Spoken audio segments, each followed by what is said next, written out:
Assalamualaikum warahmatullahi wabarakatuh. Kembali lagi di bimbelbelajar.com.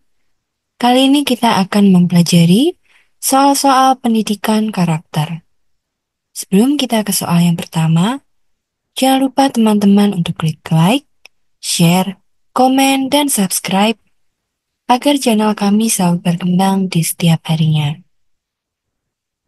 Kita langsung ke soal yang pertama.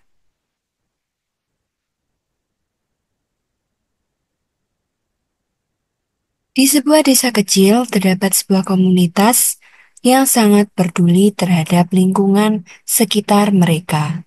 Setiap minggu, komunitas ini mengadakan kegiatan bersih-bersih di lingkungan desa, seperti membersihkan jalan, menanam pohon, dan memperbaiki fasilitas umum yang rusak.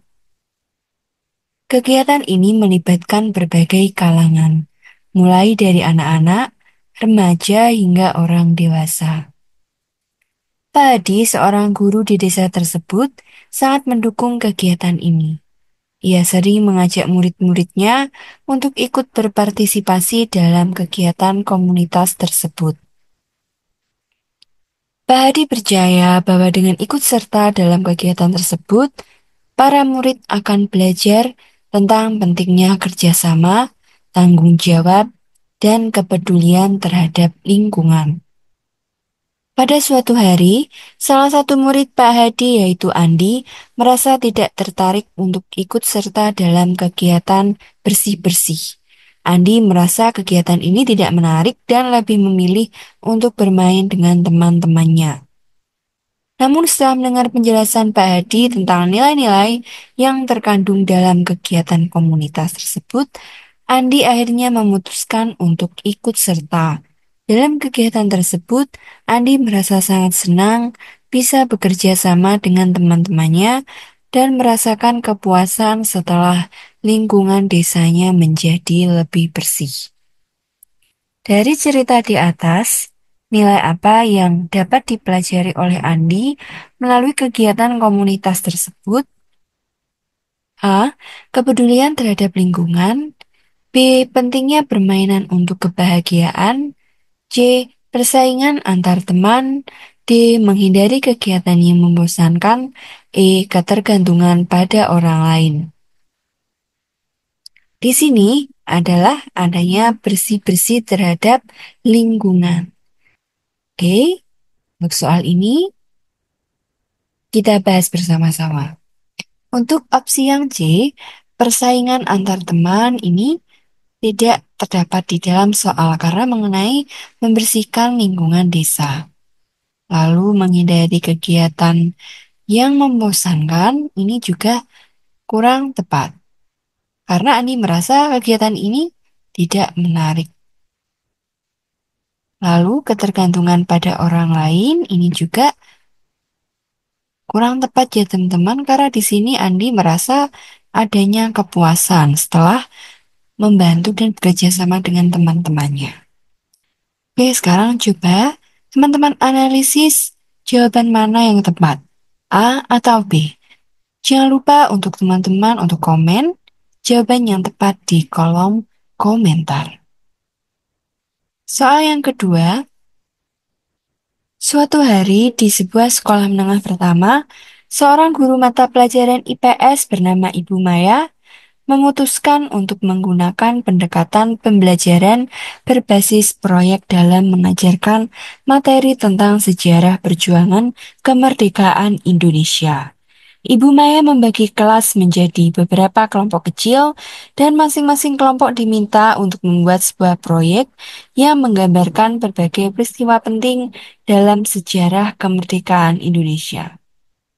Setiap kelompok diharapkan untuk melakukan penelitian, berdiskusi, atau menghasilkan sebuah karya, baik berupa presentasi, poster, atau mini drama yang mencerminkan nilai-nilai perjuangan bangsa. Kelompok pertama memilih untuk membuat drama tentang pertempuran Surabaya. Kelompok kedua memilih untuk membuat presentasi visual tentang peristiwa proklamasi, dan kelompok ketiga membuat poster yang menggambarkan perjuangan pahlawan nasional. Selama proyek ini, Ibu Maya tidak hanya memberikan arahan tentang materi pelajaran, tetapi juga mengajak siswa untuk merenungkan nilai-nilai perjuangan seperti semangat persatuan, kerjasama, dan cinta tanah air. Apa yang menjadi tujuan utama dari pendekatan pembelajaran berbasis proyek yang diterapkan oleh Ibu Maya? A. Mengajarkan siswa cara membuat karya seni. B. Menumbuhkan keterampilan kerjasama dan komunikasi dalam kelompok.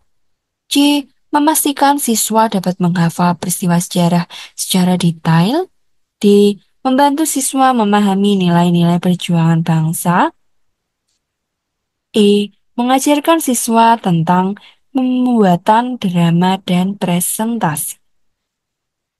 Jadi di sini Bu Santi membagi kelompoknya menjadi kelompok kecil yang diharapkan untuk dapat saling bekerja sama. Nah, jadi di dalam soal ini tentang membuat berbasis proyek ya. Jadi yang berkaitan dengan tujuan pendekatan pembelajaran berbasis proyek. Jadi bukan dari tujuan pembelajaran secara umum. Kalau tujuan pembelajarannya adalah ingin memahami siswa dapat memahami nilai perjuangan. Nah, jadi kita bisa melihat yang berkaitan dengan tujuan dari pendekatan pembelajaran berbasis proyek. Jadi jawaban yang tepat adalah B. Menumbuhkan keterampilan kerjasama dan komunikasi dalam kelompok. Kalau A mengajarkan siswa cara membuat karya seni, ini tujuan dari pembelajarannya. Jadi siswa tahu cara membuat drama, membuat karya seni seperti apa. Lalu memastikan siswa dapat menghafal peristiwa sejarah. Ini juga sama dengan tujuan pembelajaran. Di sini adanya pembuatan drama untuk merenungkan nilai perjuangan. Jadi jawaban C kurang tepat. Lalu dia membantu siswa memahami nilai perjuangan bangsa juga kurang tepat. Ini juga sama dengan tujuan pembelajaran, begitu pula dengan E.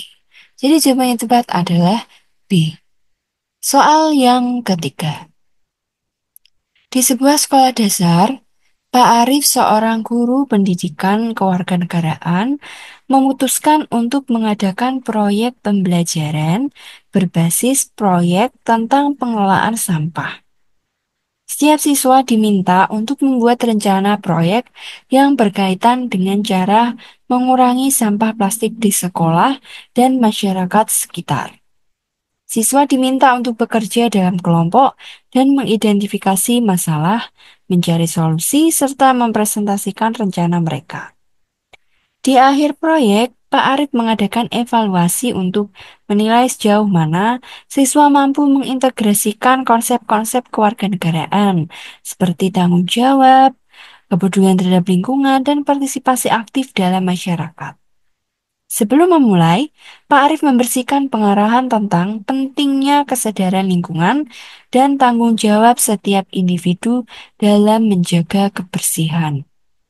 Ia juga mengingatkan agar proyek yang dihasilkan harus mencerminkan nilai-nilai yang telah diajarkan di kelas, seperti saling menghormati dan bekerja sama. Apa saja nilai yang ingin ditanamkan melalui proyek pembelajaran berbasis proyek yang dilakukan oleh Pak Arif?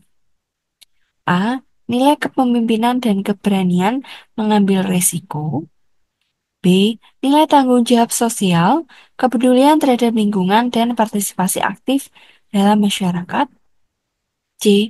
Nilai disiplin dan ketelitian dalam bekerja. D. Nilai kreativitas dalam menghasilkan karya seni. E. Nilai kebersihan pribadi dan individualisme. Jadi di sini pembelajaran berbasis proyek yang ingin ditanamkan. Nah, kita bisa melihat dari tujuannya, yaitu bagaimana Pak Arief mengadakan konsep kewarganegaraan dengan cara pengelolaan sampah itu berkaitan dengan apa. Kita bisa lihat di paragraf yang pertama, yaitu ingin mengintegrasikan cara pengelolaan sampah dengan konsep kewarganegaraan untuk melatih nilai tanggung jawab, kepedulian terhadap lingkungan, dan partisipasi aktif dalam masyarakat. Jadi jawaban yang tepat adalah B. Mengapa jawaban A bukan ya, belum tepat? Karena di sini tidak ada yang berkaitan dengan kepemimpinan, yaitu untuk dalam kelompok itu bagaimana, belum adanya dijelaskan secara detail. Jadi jawabannya A kurang tepat. Begitu pula dengan C, D, E, di sini disiplin juga belum ada di sini nilai kedisiplinan yang ditunjukkan. Misal tepat waktu, misal dalam cara bertanggung jawab itu yang lebih condong ke B. Dan ketelitian juga belum ada di soal. Begitu pula dengan kreativitas di sini belum adanya nilai yang ada. Misal membuat pengelolaan sampah dengan karya seni. Di sini hanya mengintegrasikan pendidikan kewarganegaraan dengan mengelola sampah. Begitu pula dengan E, nilai kebersihan pribadi dan individualisme. Individualisme itu berarti rasa yang hanya mementingkan diri sendiri. Jadi, jawaban yang tepat adalah B. Soal yang keempat, di sebuah sekolah menengah pertama, seorang guru mata pelajaran pendidikan kewarganegaraan ingin memperkenalkan konsep nilai sosial kepada siswa dengan cara yang menyenangkan dan efektif. Guru tersebut memutuskan untuk menggunakan pembelajaran berbasis proyek. Dalam proyek ini, siswa diminta untuk membuat sebuah program yang bertujuan untuk membantu masyarakat sekitar, seperti membuat kampanye pengurangan sampah atau program penggalangan dana untuk anak-anak kurang mampu. Pada awalnya, sebagian besar siswa merasa ragu. Mereka tidak tahu bagaimana memulai proyek mereka.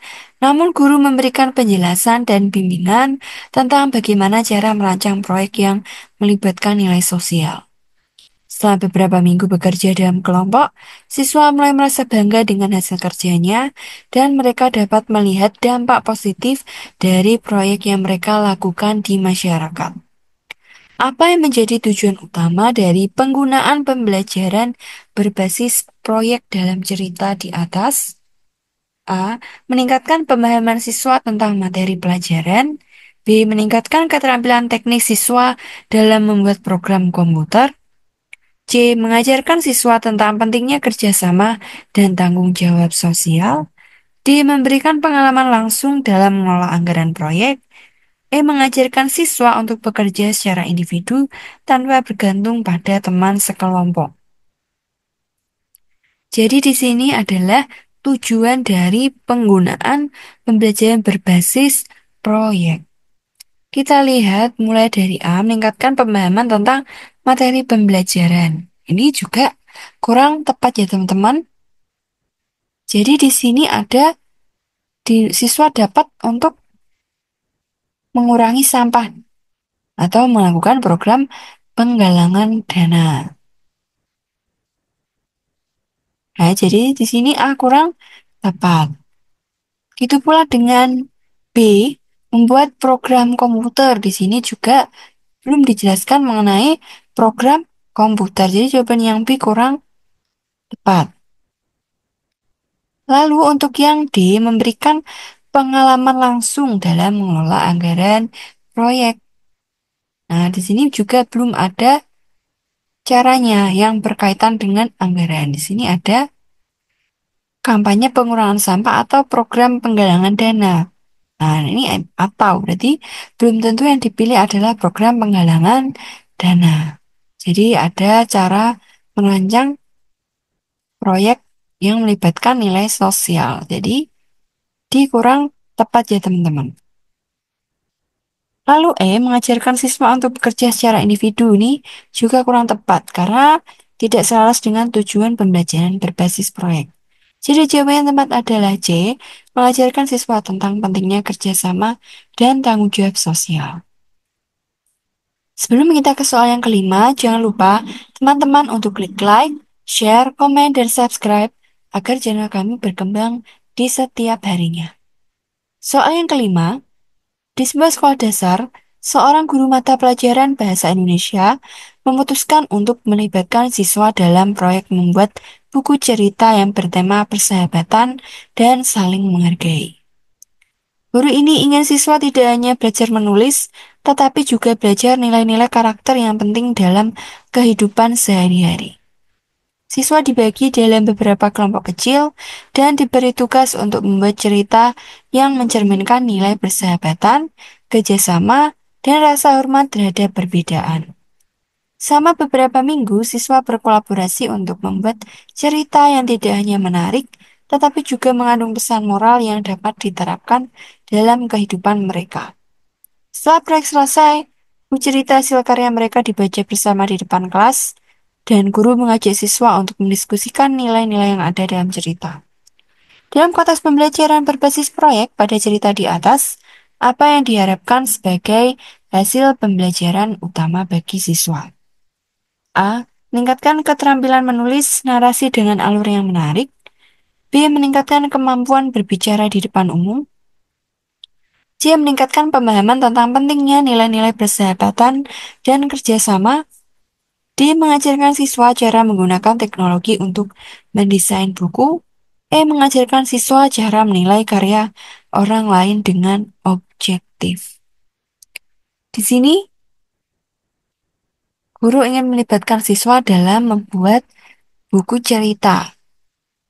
Lalu dibagi menjadi kelompok mengenai apa nilai persahabatan dan kerjasama. Ya, jadi di sini harapannya adalah mencerminkan nilai persahabatan kerjasama. Jadi jawaban yang tepat adalah C.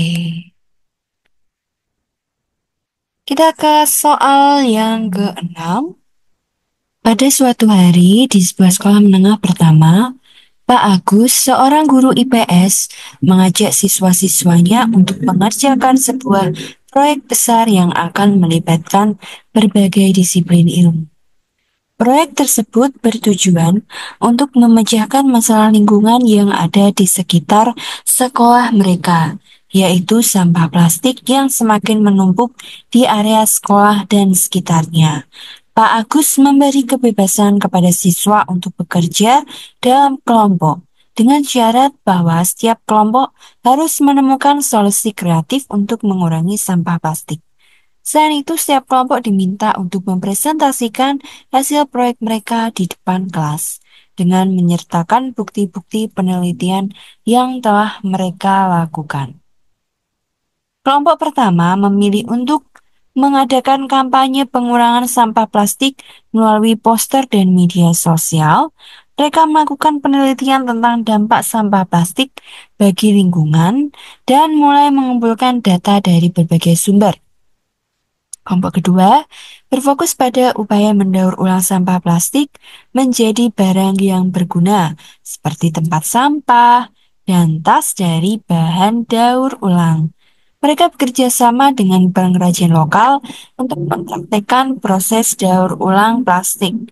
Kelompok ketiga lebih fokus pada membuat sebuah aplikasi mobile yang dapat mengedukasi masyarakat mengenai sampah plastik dan cara mengolah sampah dengan benar. Saat presentasi, setiap kelompok menunjukkan hasil kerja mereka dengan penuh semangat.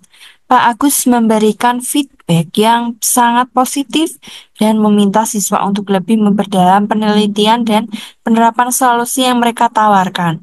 Ia menekankan bahwa dalam pembelajaran berbasis proyek ini, mereka tidak hanya belajar teori, tetapi juga berperan aktif dalam mencari solusi nyata untuk masalah yang ada di lingkungan mereka. Dari cerita di atas, dapat disimpulkan bahwa Pak Agus menerapkan pembelajaran berbasis proyek yang mengedepankan pengembangan keterampilan siswa dalam memecahkan masalah nyata di kehidupan sehari-hari. Pembelajaran semacam ini mengharuskan siswa untuk berpikir kritis, bekerja sama dalam tim, dan menghasilkan karya yang bermanfaat untuk masyarakat. Apa nilai utama yang dikembangkan dalam pembelajaran berbasis proyek seperti yang diterapkan oleh Pak Agus? A. Pengembangan kreativitas melalui tugas individual. B. Pembelajaran terfokus pada teori dan hafalan. C. Penerapan pengetahuan untuk memecahkan masalah nyata. D. Penilaian hasil kerja yang bersifat teoritis. E. Pembelajaran yang hanya mengutamakan hasil akhir. Kita bahas mulai dari opsi A, pengembangan kreativitas, maka tugas individual ini kurang tepat. Ditandai dengan apa? Ditandai dengan adanya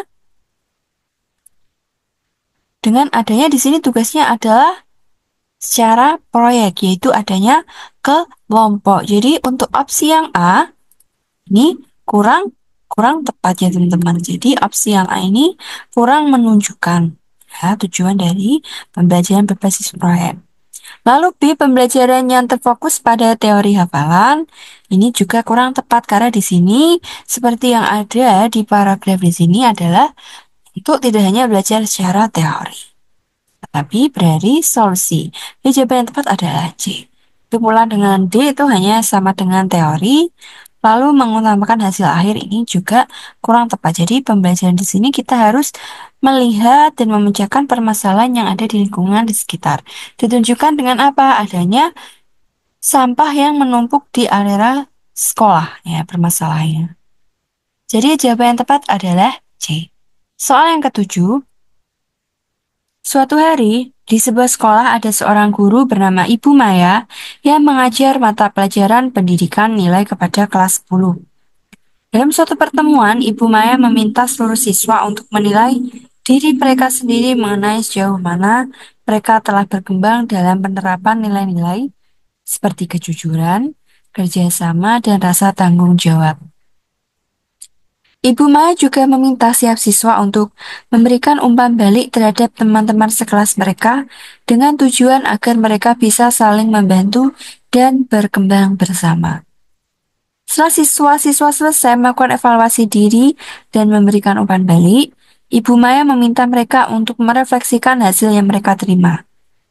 Salah satu siswa, yakni Rina, mereka agak bingung dan tidak tahu harus bagaimana menerima umpan balik yang mengatakan bahwa dia kurang berperan dalam kerjasama dalam kelompok. Dia merasa sudah berusaha sebaik mungkin, namun hasil evaluasi dirinya menunjukkan hal yang berbeda. Rina kemudian bertanya pada Ibu Maya, "Ibu, bagaimana sebaiknya saya merespon umpan balik yang saya terima? Apakah saya perlu merasa kecewa atau marah karena hasil yang saya peroleh tidak sesuai dengan harapan saya?" Ibu Maya menjelaskan, "Rina, evaluasi diri dan umpan balik dari teman-temanmu bukanlah hal yang harus membuatmu merasa rendah diri. Sebaliknya, itu adalah kesempatan untuk tumbuh dan memperbaiki diri. Umpan balik adalah sarana untuk melihat diri kita dari perspektif orang lain yang mungkin kita tidak sadari.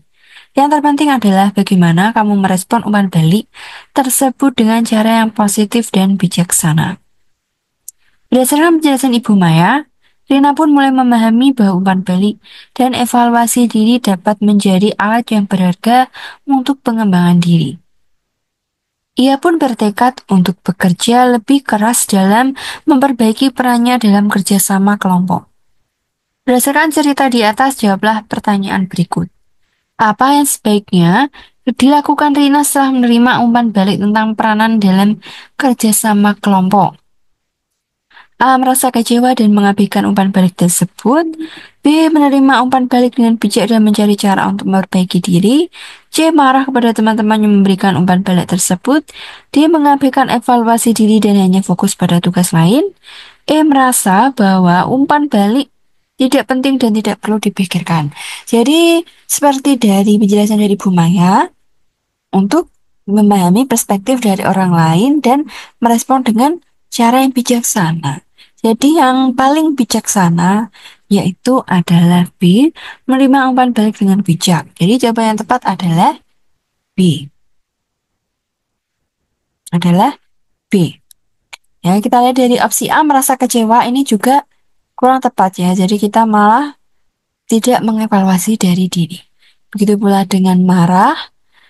Ya, jadi kita malah nanti akan menjadi ada permasalahan dengan teman, lalu mengabaikan evaluasi diri berarti kita tidak ingin memperbaiki diri, dan rasa umpan balik tidak penting. Jadi jawab ini kurang tepat ya teman-teman. Jadi jawaban yang tepat adalah B. Soal yang ke-8, Rani adalah seorang siswa kelas 11 yang sangat peduli dengan hasil belajarnya. Suatu hari, setelah menerima hasil ulangan matematika, ia merasa kecewa karena nilainya tidak sesuai harapan. Rani pun merenung di kamarnya dan mencoba mengingat bagaimana proses belajarnya selama ini. Ia sadar bahwa dirinya sering menunda belajar dan hanya membaca materi menjelang ujian. Setelah berpikir lebih dalam, Rani menulis catatan tentang kelemahan dan kekuatannya dalam belajar. Ia juga membuat rencana baru seperti menetapkan jadwal belajar yang teratur dan meminta bantuan temannya untuk menjelaskan materi yang kurang dipahami. Berdasarkan cerita tersebut, tindakan Rani mulai menunjukkan proses evaluasi diri untuk mengidentifikasi kekurangan dan memperbaiki strategi belajar. B. Membandingkan dirinya dengan teman lain untuk meningkatkan motivasi. C. Mencari pembenaran atas nilai yang diperolehnya agar merasa lebih baik. D. Mengandalkan bantuan sebagai satu-satunya cara untuk memperbaiki hasil belajar. E. Mengabaikan kelemahan yang dimiliki dan fokus pada kelebihan yang dimiliki. Kita lihat mulai dari opsi A, evaluasi diri ini jawaban yang tepat karena di sini Rani berusaha untuk melihat dari prosesnya belajarnya bagaimana dan menulis catatan mengenai kelemahan dan kekuatannya dalam belajar. Jadi jawaban yang tepat adalah A. Lalu yang B, membandingkan dirinya dengan teman, ini tidak ada di opsi soal ya teman-teman.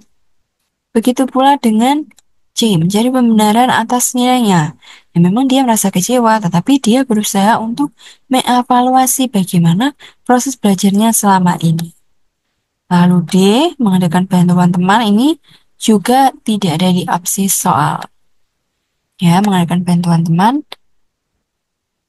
Begitu pula dengan E, mengabaikan kelemahan.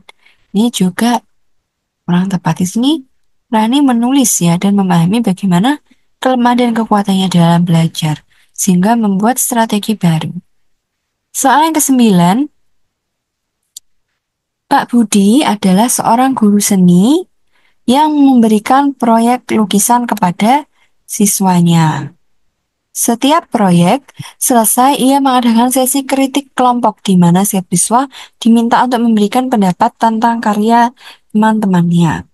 Suatu hari karya Doni mendapat banyak kritik karena pemilihan warnanya yang kurang menarik. Doni merasa sedih, tetapi Pak Budi menyarankan agar Doni mencatat semua masukan tersebut dan mencoba menerapkannya pada proyek berikutnya. Pak Budi juga memberikan contoh-contoh lukisan yang menggunakan perpaduan warna menarik sebagai referensi.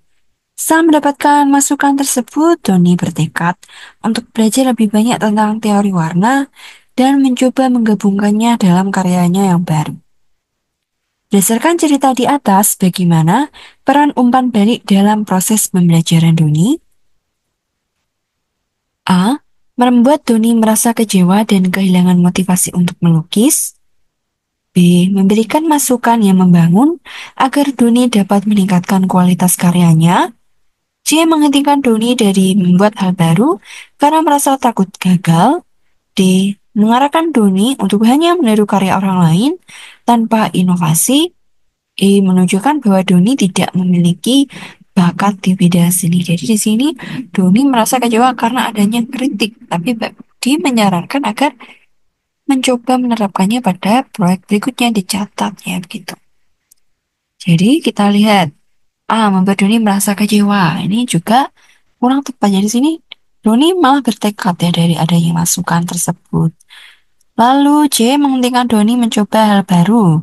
Ini juga kurang ada di soal. Jadi Doni malah bertekad untuk lebih belajar lagi mengenai teori warna. Itu pula dengan D, mengarahkan Doni itu hanya meniru, ini kurang tepat. Jadi sini Doni berusaha untuk menggabungkan dalam karyanya yang baru.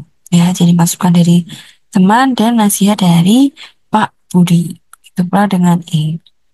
Jadi jawaban yang tepat adalah B, memberikan masukan yang membangun agar Doni dapat meningkatkan kualitas karyanya. Soal yang ke-10, suatu hari di kelas Pak Arif, seorang guru yang dikenal bijaksana dan selalu mengutamakan pembentukan karakter siswa berlangsung diskusi tentang pentingnya evaluasi diri. Pak Arif memulai dengan menceritakan kisah seorang murid bernama Andi yang memiliki potensi besar tetapi sering merasa kecewa dengan hasil belajarnya. Andi menyadari bahwa nilainya di beberapa mata pelajaran tidak seperti yang ia harapkan. Ia sering merasa bahwa dirinya sudah belajar keras, tetapi hasilnya tidak memuaskan. Suatu ketika, Pak Arif mendekati Andi dan bertanya, "Menurutmu apa yang bisa kamu lakukan untuk memperbaiki ini?" Andi dengan jujur menjawab, "Saya tidak tahu, Pak. Mungkin saya tidak cukup pandai." Pak Arif tersenyum dan berkata, "Evaluasi diri adalah langkah pertama yang penting. Coba kamu pikirkan, apakah ada sesuatu yang bisa kamu perbaiki dalam cara belajarmu? Atau pernahkah kamu minta umpan balik dari teman atau guru tentang caramu belajar?" Setelah percakapan itu, Andi mulai mencoba metode baru. Ia membuat catatan evaluasi harian tentang apa yang ia pelajari, bagaimana ia belajar, dan kesulitan yang ia hadapi. Selain itu, ia meminta teman sekelas dan gurunya untuk memberikan saran mengenai hal yang bisa diperbaiki. Lambat laun, Andi mulai melihat perubahan positif pada hasil belajarnya. Arif menutup pelajaran hari itu dengan sebuah pesan. Evaluasi diri dan umpan balik adalah kunci untuk berkembang. Jangan takut untuk mengenali kelemahanmu, karena dari sanalah kekuatanmu dimulai. Berdasarkan cerita di atas, manakah langkah-langkah yang paling tepat dalam melakukan evaluasi diri dan menerima umpan balik? Pilih yang lebih dari satu jawaban yang benar. A. Menyadari kelemahan diri dan mengidentifikasi aspek yang perlu diperbaiki. B. Menyalahkan keadaan atau orang lain atas hasil yang tidak memuaskan. C. Meminta saran dan masukan dari teman atau guru untuk mendapatkan perspektif baru. D. Mencatat kemajuan atau perubahan setelah melakukan evaluasi dan menerima umpan balik. E. Berhenti mencoba ketika hasil tidak sesuai harapan dan mencari cara yang lebih mudah. Kita lihat mulai dari opsi A, menyadari kelemahan diri. Nah, jadi di sini Pak Arif memberikan evaluasi ya untuk bagaimana kamu tahu bagaimana cara kamu untuk memperbaiki cara belajarmu dengan mengidentifikasi kelemahan diri. Ya, jadi di soal itu ada ditunjukkan dengan apa? Membuat catatan evaluasi. Jadi Andi tahu bagaimana perubahan dari positif ya. Jadi ada sarannya dari teman-teman dan hal yang bisa diperbaiki. Jadi jawaban yang A tepat ya teman-teman. Lalu B menyalahkan keadaan atau orang lain. Nah, ini juga kurang tepat. Jadi kita harus dapat memperbaiki diri. Bagaimana masukan dari teman atau guru untuk perubahan di dalam diri kita untuk menjadi lebih baik. Lalu C, meminta saran dan masukan dari teman. Ini juga tepat karena di sini Andi berusaha meminta teman sekelas untuk memberikan sarannya. Ya, lalu D, mencatat kemajuan atau perubahan. Ini juga ada di dalam soal itu Andi mulai perubahan positifnya dengan cara mencatat ya, mencatat evaluasi harian tentang apa yang ia pelajari.